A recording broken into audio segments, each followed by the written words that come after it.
Hello everyone, welcome to my another video. কেমন আছেন আপনারা সবাই? আশা করি ভালো আছেন, আর আমিও ভালো আছি। তো সকালবেলা একটুখানি দুটো রুটি আর এক কাপ চা দিয়ে সকালের ব্রেকফাস্টটা সেরে নিচ্ছি।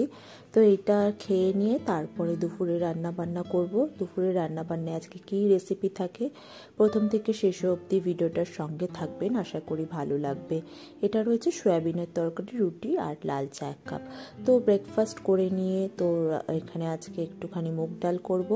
মুগ ডালটা করব লাউ আর করলা দিয়ে। অনেকে এটাকে শুক্তোর ডালও বলে থাকে।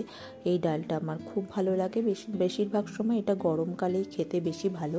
কিন্তু আমি আজকে বানাচ্ছি, লাউগুলোকেও কেটে নিয়েছি, ডালটা ভেজে ভালো করে ধুয়ে প্রেশার কুকারে সিটি দিয়ে নেব নুন হলুদ দিয়ে, আর এর মধ্যে লাউটাকেও দিয়ে দেব। লাউটাও কেটে নিয়েছি আর ওদিকে করলাটাও গোল গোল করে কেটে নিয়েছি। এই যে লাউগুলো কেটে ভালো করে ধুয়ে নিয়ে এবার প্রেশার কুকারে দিয়ে নেবো। এটাতে দুটো সিটি মারলেই এনাফ, বেশি ডালটাকে গলাবো না, মোটামুটি থাকবে, দুটো সিটি মারলেই হয়ে যাবে। এর মধ্যে জল দিয়ে দিলাম, এবার নুন আর হলুদ দিয়ে এটাকে দুটো সিটি মেরে নামিয়ে নেব।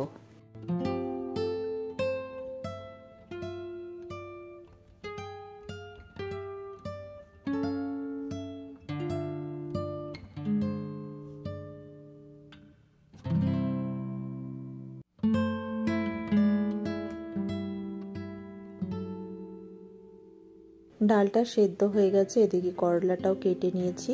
কড়াইতে একটুখানি সর্ষের তেল দিয়ে এর মধ্যে একটুখানি তেজপাতা, আগে করলাটা ভেজে নিচ্ছি, ভেজে একটু কালো করে মানে লাল করে একটু ভেজে নেবো কড়া করে, নাহলে ডালটা বেশি তেতো হয়ে যাবে।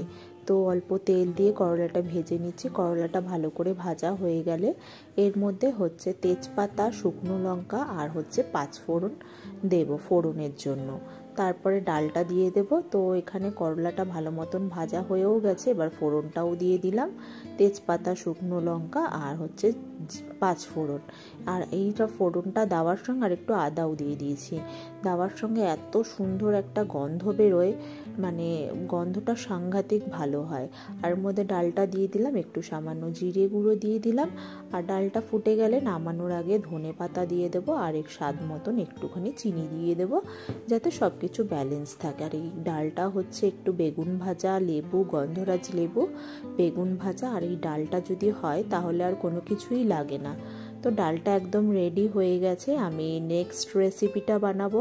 নেক্সট আমার রেসিপিটা পালং শাক। এখানে পালং শাক কেটে নিয়েছি, ধুয়ে নিয়েছি, আর এখানে শীতের সবজি নিয়ে নিয়েছি, বেগুন, সিম, মূলো, আলু, সমস্ত সবজিগুলো কেটে একেবারে ধুয়ে রেডি করে নিয়েছি। সারা বছরই এখন সব রকমের সবজিই পাওয়া যায় কিনতে, মূলো, বেগুন, শিমও পাওয়া যায়। শিম সারা বছর পাওয়া যায় না, বছরের কিছু সময় পাওয়া যায়, কিন্তু শীতের সময় যেন সবজিগুলোর স্বাদটা একদম ভালো থাকে আর কি। সবসময় গরমের সময় অতটাও আমার ভালো লাগে না, তো শীতের সময় একদম টাটকা টাটকা সব সবজি, আর বাজারে গেলে তো সবজি ভরপুর সব জায়গায় একদম। তো সবজিগুলো দিয়ে কড়াইতে এর মধ্যে একটা কাঁচা লঙ্কা দিয়ে দিলাম, নুন হলুদ দিয়ে নিলাম, সবজিগুলো ভালো মতন করে ভেজে নিচ্ছি। সবজিগুলো ভালো মতন ভাজা হয়ে গেলে এর মধ্যে আমি পালং শাকটাকে দিয়ে দেব। আর কিছু সময় পর শীতটা যখন চলে যাবে তখন শীষ পালংটা পাওয়া যায়, ওটাও খেতে কিন্তু বেশ ভালো লাগে। তো এটা আমি পালং শাকটা দিয়ে দিলাম, দিয়ে এবার এটাকে আমি ঢেকে দেব। একটু নাড়াচাড়া করে নিচ্ছি যাতে পালং শাকটার সঙ্গে সবজিটা ভালো মতো মিশে যায়। নাড়াচাড়া করে এবার এটাকে আমি ঢেকে দেব। তো শীতকালে ওই পালং শাকটা, শীষ পালংটা খেতেও কিন্তু বেশ ভালো লাগে। এখন পাওয়া যায় না, এখন আমি বাজারে দেখিনি, ওটা একটু শেষের দিকে আর কি পাওয়া যায় আমাদের এখানে।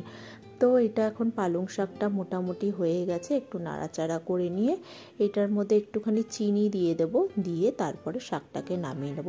এই নিরামিষ শাকটা বড়ি ভেজে করলেও খুব সুন্দর হয়, কিন্তু আমার কাছে বড়িটা নেই, ছিল অনেক দিন ধরে ছিল, তো দিতে গিয়ে দেখলাম পোকা হয়ে গেছে, তো সেই কারণে ফেলে দিলাম। তো পালং শাকের রেসিপিটা হয়ে গেছে, এবার একটুখানি বাঁধাকপি বানাবো। তো এখানে বাঁধাকপি নিয়ে নিয়েছি, আর এখানে আলু, মটরশুঁটি কেটে নিয়েছি, মটরশুঁটিটা ছাড়িয়ে নিয়েছি।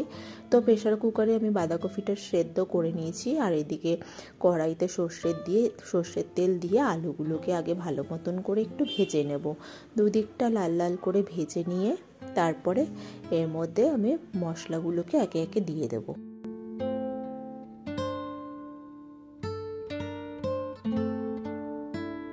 আলুগুলো ভালো মতো ভাজা হয়ে গেছে। এখানে তেজপাতা, সাদা জিরে ফোড়ন দিয়ে সেদ্ধ করা বাঁধাকপি, মটরশুঁটি আর একটা কাঁচা লঙ্কা দিয়ে দিলাম। আর মশলার মধ্যে নুন, হলুদ, একটু জিরে গুঁড়ো আর দিয়ে দেবো একটুখানি আদা। সমস্ত মশলাগুলো ভালো মতো নেড়ে চেড়ে একটুখানি ভাজা ভাজা করে নেব ফুলকপিটা। আর সেদ্ধই করো আছে, বেশিক্ষণ টাইম লাগবে না, এটাকে ঢেকে দিলেই মোটামুটি কিছুক্ষণ রান্না করলেই একদম রেডি হয়ে যাবে। তো নাড়াচাড়া করে ভালো করে করে তো এটাকে ঢেকে দিলাম। তারপরে দেখি এখানে অনেকটাই সেদ্ধ হয়ে গেছে। তো নামানোর আগে আমি গরম মশলা আর একটুখানি চিনি দিয়ে নামিয়ে নেব। তো এটাও খেতে কিন্তু বেশ ভালো লাগে। আর শীতের সময় এখন ফুলকপির স্বাদটাও কিন্তু বেশ ভালো। এই বাঁধাকপির স্বাদ বলো, ফুলকপির স্বাদ কিন্তু গরমকালে এতটাও ভালো লাগে না। গরমকালে যেন একটা কেমন স্মেল করে। আর আজকে মাছের ঝোল বানাবো না, খাওয়ার আগে মাছ ভাজা করে নিয়েছি। আর এখানে একদম গরম গরম ভাত, ডাল, বাঁধাকপির তরকারি, মাছ ভাজা রয়েছে, এখানে কাতলা মাছ ভাজা, আর এখানে রয়েছে পালং শাক, আর এখানে রয়েছে একটুখানি পেঁয়াজ আর পেঁয়াজকলি আলু ভাজা। তো এই হচ্ছে আজকে দুপুরের লাঞ্চ। তো চলুন, আর এক টুকরো লেবুও নিয়েছি ভাত ডালের সঙ্গে খাওয়ার জন্য। তো এখানে ভিডিওটা শেষ করলাম। ভালো লাগলে একটা লাইক করে দেবেন। সবাই ভালো থাকবেন।